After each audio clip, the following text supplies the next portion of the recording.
దేశంలో 4 నెలల రుతుపవన కాలం నేటితో ముగిసింది.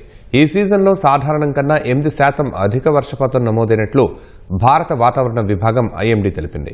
మేఘ విస్ఫోటనాలు, కొండచర్యలు విరిగిపడటం వంటి విపత్తులు సంభవించినప్పటికీ ఈ రుతుపవన కాలం విజయవంతం అయిందని ఐఎండీ చీఫ్ మృత్యుంజయ్ మొహపాత్ర తెలిపారు. దేశంలో సాధారణ వర్షపాతం 868.6 మిల్లీమీటర్లు కాగా సీజన్లో దేశవ్యాప్తంగా 937.2 మిల్లీమీటర్లు నమోదైంది.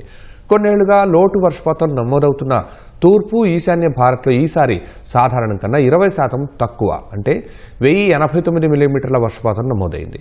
వాయువ్య భారతంలో సాధారణ వర్షపాతం 587.6 మిల్లీమీటర్లు కాగా 747.9 అంటే 27.3% అధికంగా వానలు కురిశాయి.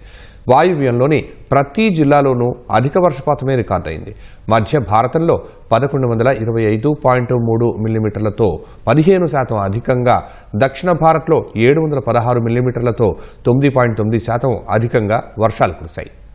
నైరుతి రుతుపవన కాలం తర్వాత నెలైన అక్టోబర్లో దేశం మొత్తంలో సాధారణం కన్నా 15% అధిక వర్షపాతం నమోదయ్యే అవకాశం ఉందని ఐఎండీ అంచనా వేసింది.